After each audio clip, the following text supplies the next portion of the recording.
The hidden risks of hair dyes, a lawsuit sparks concern over chemical safety. Introduction. The beauty industry thrives on transformation, offering millions of people the ability to change their appearance with hair dyes and treatments. However, a recent lawsuit filed by former hairstylist Hector Corvera against L'Oreal and other major cosmetic companies is raising serious questions about the safety of long-term exposure to hair dye chemicals. Corvera alleges that his years of working with hair dye contributed to his diagnosis of bladder cancer, bringing renewed attention to the potential dangers faced by beauty professionals and consumers alike. The science behind the concerns.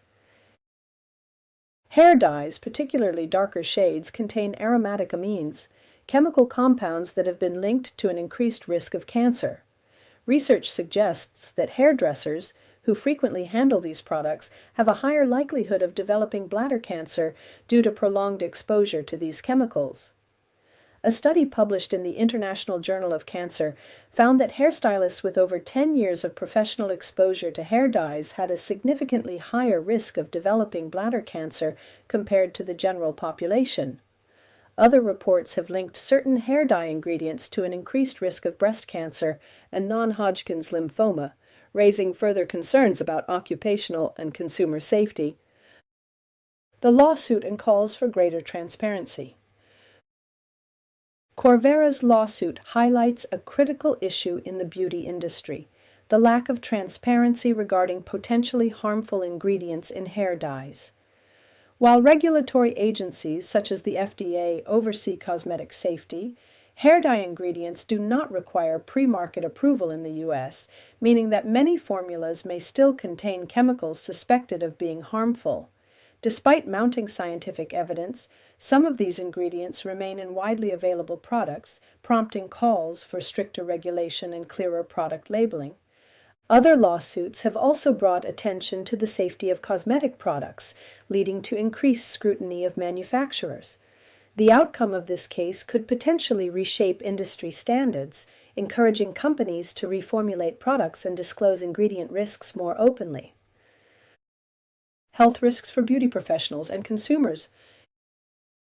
Hairstylists are not the only ones at risk. Consumers who frequently dye their hair, particularly with permanent or dark-colored dyes, may also be exposed to harmful levels of aromatic amines. Several studies indicate that repeated long-term use of chemical hair dyes could contribute to increased health risks. However, many consumers remain unaware of the potential dangers due to a lack of comprehensive ingredient disclosure on product labels.